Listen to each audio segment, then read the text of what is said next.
Здравствуйте все! Добро пожаловать на канал Магия Песка. Мои дорогие зрители, с вами, как всегда, ваша Ольга. Всех вас сердечно благодарю за то, что вы со мной зашли на мой канал, смотрите это видео, за вашу невероятную и теплую поддержку в комментариях, лайками, за вашу помощь, мои хорошие. Земной вам поклон. Сегодня у нас будет отсыпочка на такую тему. Вы не верите и уже не ждете, но чем сможет вас порадовать судьба? Загадайте, пожалуйста, на себя и загадайте, пожалуйста, свой срок. Давайте вместе посмотрим. Я прошу высшие силы дать мне возможность ответить на все ваши вопросы и послать для вас только самую важную, нужную и полезную информацию.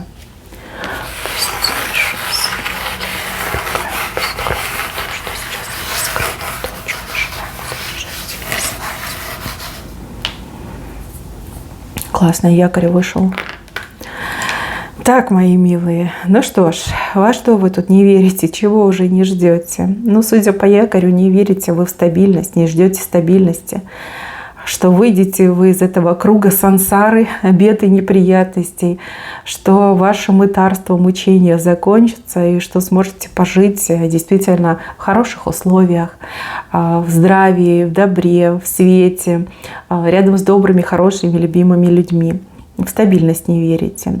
Смотрите, на одном конце якоря у нас рыбка, это, скорее всего, вот прям денег не хватает, а на другом конце молот. Молот может быть как инструмент, так и, например, средство защиты. Средство защиты от каких-то неприятных людей, либо в целом от неприятностей. Ничего, вы не верите. Пока вы не верите, пока вы не ждете, но к стабильности вы идете. Якорь у нас вышел прямо на линии жизни. Вот это будет, это вам свыше обещано. И это случится в тот срок, который вы загадали. Прям почувствуйте, что вот она стабильность. И рыбка приплыла, и молот в руке крепко держу. Добываю им себе ресурсы и также отпугиваю, как грозным оружием, недоброжелателей, врагов и беды и проблемы. Да, якорь вам вышел, и это замечательно. Дальше. Показан человек в лодке, который плывет к вашему берегу. Он не просто плывет к вам, он плывет за вами, понимаете? Плывет за вашим сердечком. Человек очень хочет быть с вами, хочет соединить свою жизнь. Смотрите, у кого-то отыграется, что это уже знакомый персонаж, который в силу обстоятельств где-то находится, где-то далеко от вас, может быть, даже на другом континенте. Ну, либо где-то в работе, в делах, может быть, какие-то запреты есть, блоки есть. А у других отыграется, что этот человек еще вам встретится, и как только встретится, сразу поплывет, да, возьмет курс на вас. Плывет для того, чтобы вас забрать, для того, чтобы быть с вами вместе, в одной лодке плавать, то есть соединить с вами жизнь навсегда. Классное событие. Дальше. Не верите и не ждете, что какая-то сетка, не сетка, решетка. Скорее, наверное, да, как решетка. В ней брешь появится, либо прутья разогнутся. То есть проход, да, выход, проход. Скорее всего, это какое-то ограничение, причем ограничение очень серьезное. То, что дает ощущение нахождения в клетке. Да, вот вы себя чувствуете, вот как в клетке вас закрыли. Либо между вами и чем-то желанным стоит огромный забор, который невозможно не обойти, не перелезть, не вскрыть. Да, вот в таком ключе. Ну, показано, что будет проход. Причем проход вполне себе комфортный. Да, просто бери и иди. Забор, может быть, и не рухнет до конца, либо эта клетка не развалится, но выйти из этой клетки вы точно сможете. Либо кто-то из ваших близких из клетки сможет выйти, ну, либо выйдет уже, точно выйдет. Здесь именно проход показан, как выход. Выход из клетки, из-за забора, из каких-то ограничений. Дальше. Здесь у меня люди аиста встречают и такие: ах, ох, как так, аист прилетел. Но это беременность, да, это неожиданно забеременеть, либо вопреки всему забеременеть. Приятные новости о чьей-то беременности. Здесь эти новости, они настолько шокирующие, они настолько необычные, да, вот уже никто не верил, не только вы не верили, но и другие люди уже не верили, как будто бы все смирились, как будто бы все такие: не будет, ну ладно, да, но аист прилетает, он прилетает именно к паре, здесь у меня пара, здесь у меня муж с женой, к ним аист прилетает, им ребеночка приносит. То есть я так понимаю, что у вас проблемы с зачатием, с деторождением. Либо вы очень хотите быть бабушкой и дедушкой. Аист прилетит, точно слева прилетит. В самый неожиданный момент прилетает этот аист. И вы такие: как это произошло? Ну надо же, чудо случилось. Хороший знак. Дальше. Не верите и не ждете. Здесь какое-то обещание. Вам кто-то дал обещание. Но по каким-то причинам человек не мог сдержать свое слово, либо слишком долго затянулось это время ожидания выполнения этого обещания. И вы уже не верите, вы уже не ждете, что человек свое слово сдержит, что клятву выполнит, что обещание выполнит. Но здесь человек не просто выполнит, он еще и перевыполнит. То, что вам было обещано, оно случится в каком-то двойном либо тройном объеме. То есть человек прям очень постарается, видно, чувствует свою вину перед вами, видно, понимает, что обманул вас в ваших ожиданиях, в ваших надеждах, поэтому будет очень стараться, не только выполнит, но и перевыполнит.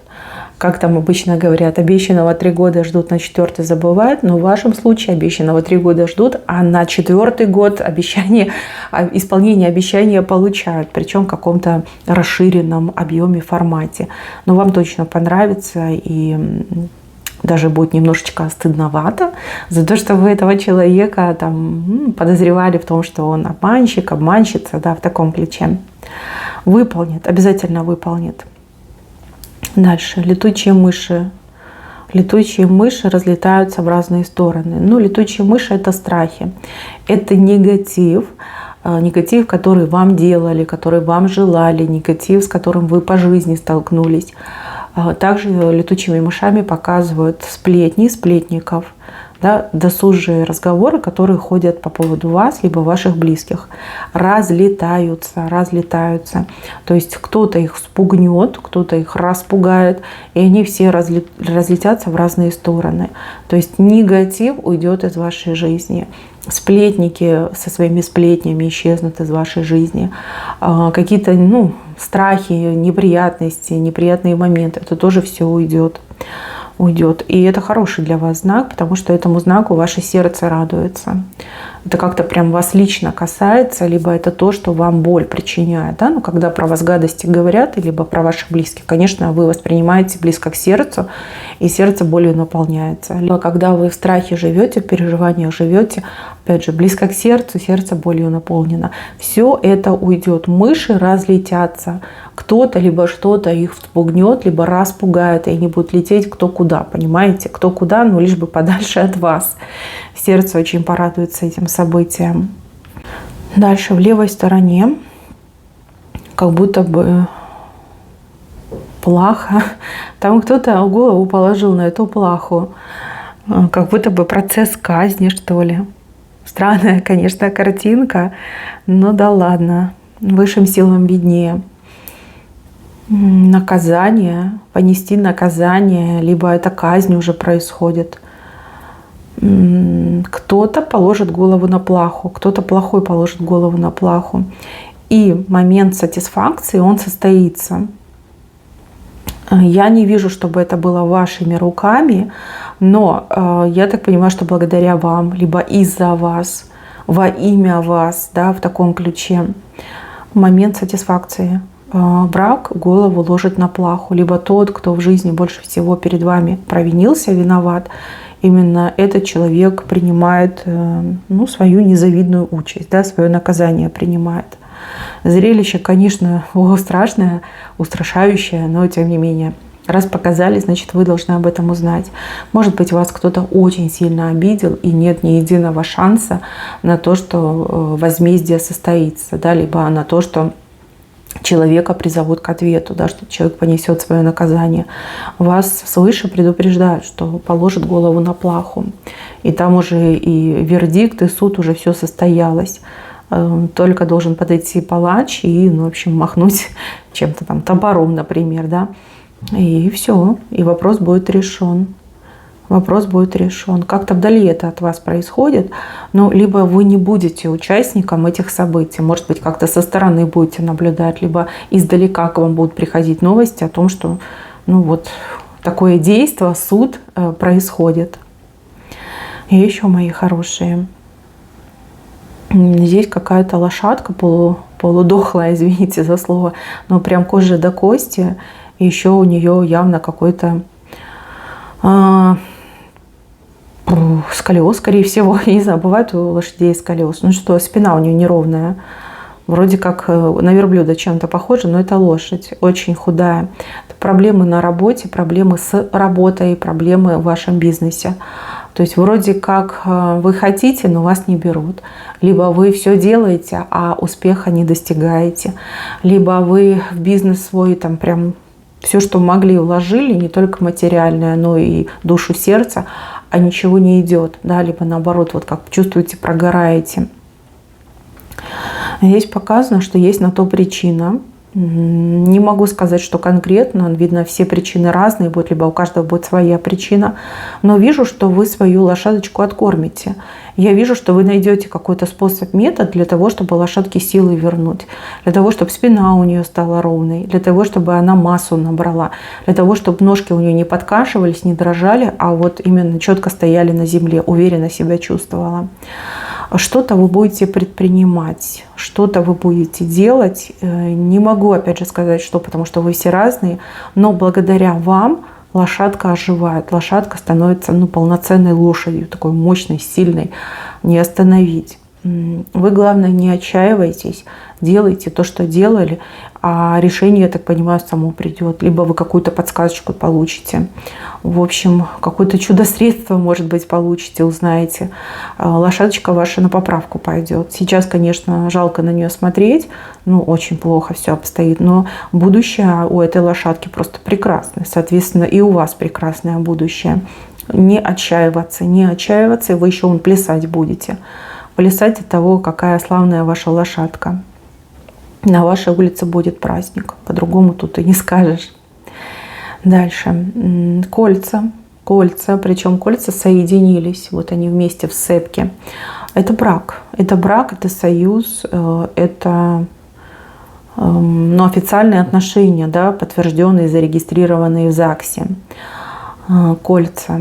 У одних отыграется, что, возможно, вы на грани развода, либо у вас прям все под откос пошло в паре, в браке, в семье. Но у других отыграется как неверие в счастливую личную жизнь. То есть вы, возможно, уже в свое время разочаровались, может быть, считаете, что на вас там венец безбрачия, ну это типа модно, да, так считать.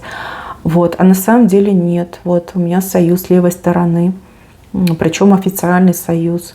2 кольца соединились. Это семья, полноценная семья, причем ну, официально подтвержденный брак, так мне идет. Может быть, вы проживаете с мужчиной либо женщиной много лет, а человек не решается на то, чтобы заключить брак, и вы такая, типа, все уже не будет. Так и не стану официально женой либо мужем. Нет, будет, все будет. Вот заключение брака, кольца вышли. И еще, мои хорошие, здесь окна показали. Окна. Ну, окна вообще обозначают другую жизнь. Окна светлые, окна большие, значит, и жизнь будет другой.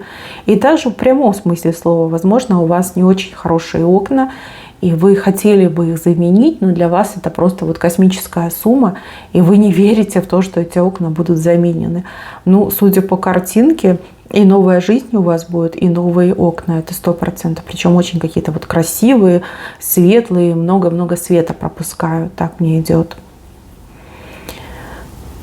Так, кто-то как репейник цепляется вам волосы, а вы не можете, ну, избавиться от этого репейника. То ли нужно все отрезать, да, и вам жалко, рука не поднимается, то ли, в принципе, там уже все так запущено, все так запуталось, что, ну, я не знаю, бриться наголо, допустим, да, как вариант, и вы не хотите. Но мне кажется, что это какой-то человек, который к вам пристал, и как репейник вцепился в волосы и не позволяет вам от него избавиться. Какие-то абьюзивные, может быть, отношения, либо созависимые отношения.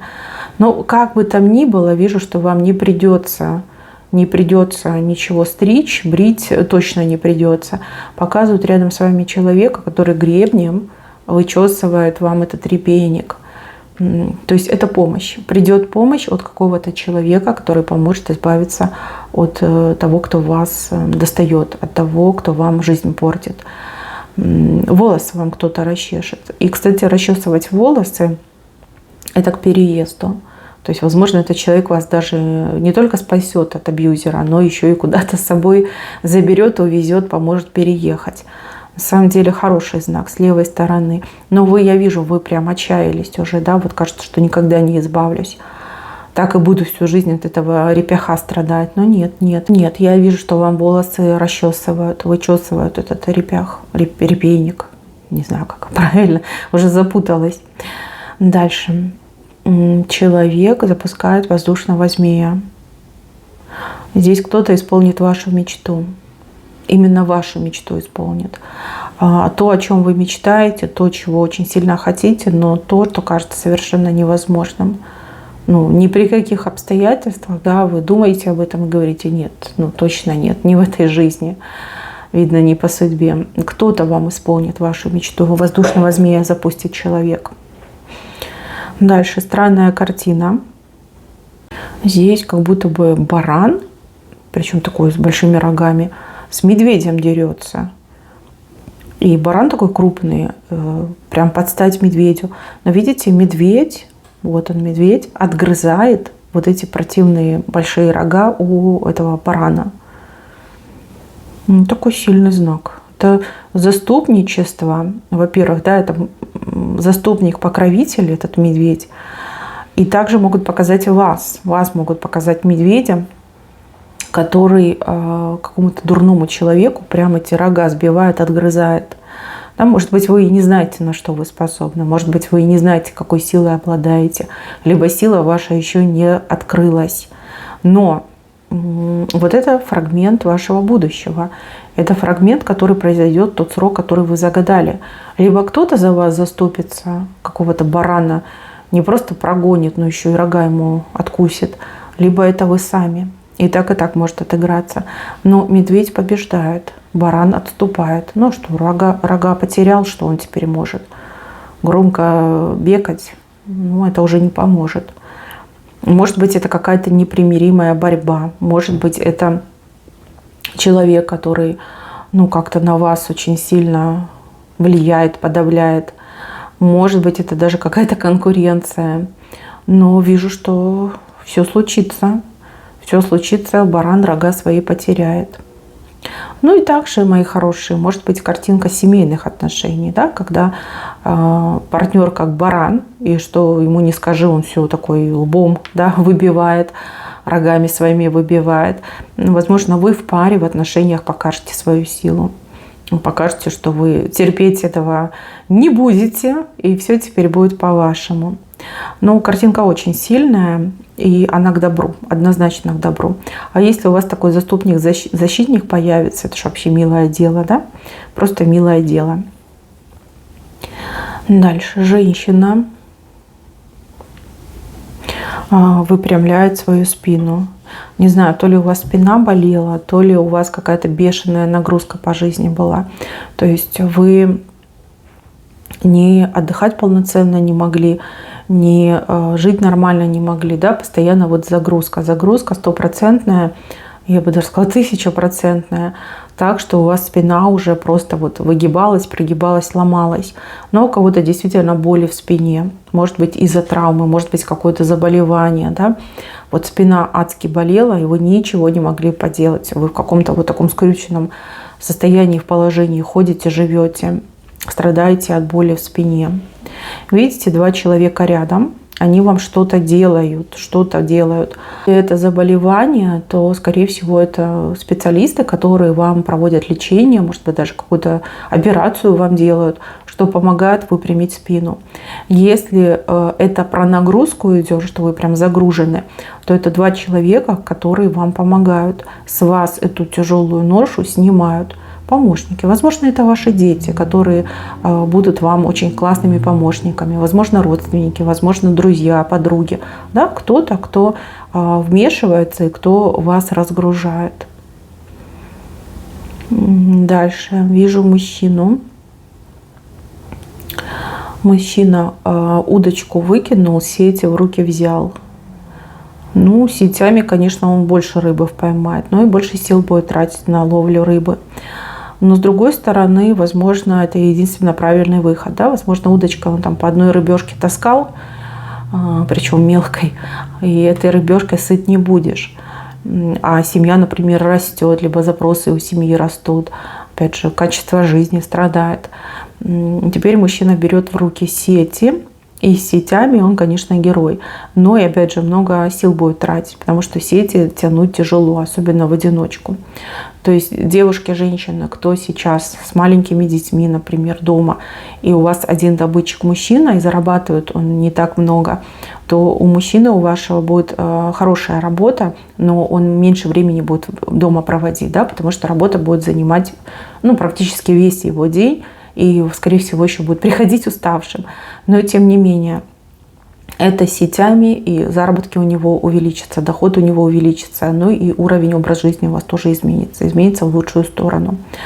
Здесь нужно будет как-то этого мужчину поддержать, и вы, как любящая жена, должны обеспечить ему уют, теплый и надежный тыл, вот, и его немножечко жалеть в плане того, что ему тяжело даются эти заработки, вот, но он старается, он молодец. Дальше здесь показаны вы, и на голове у вас корона. Корона какая-то необычная, она прям большая такая корона, красиво, богато украшена. Корона – это признание, корона – это известность, это популярность, это слава. И также коронами показывают руководящие должности. Не обязательно там руководитель предприятия, да, это может быть человек, который управляет коллективом, либо представляет какой-то коллектив. Человек, который избран людьми для того, чтобы представлять их интересы. Но вас именно показывают коронованной особой. У одних отыграется, вы поняли, да, успех, достижение, прорыв, а у других должность. Да? И так можно прочитать. Бояться вам этого не нужно. Вы просто созданы для того, чтобы носить эту корону. Вам она прям к лицу идеально подходит, вам эта корона. И вижу, что эту корону на вас кто-то надевает. То есть вы не сами себе ее надеваете, а кто-то надевает. То есть, возможно, вас даже будут уговаривать, да, для того, чтобы вы разрешили надеть вам эту корону. Вот. Корона – это не только обязанности, как вам кажется, корона – это еще и знак признания вас, вашей силы, ваших знаний и умений, вашего таланта. Носите эту корону с гордостью и никому ее не передавайте, иначе могут быть нежелательные последствия. Вот, мои хорошие, на этом у меня все. Берегите себя. Всем спасибо за внимание. Всем пока-пока.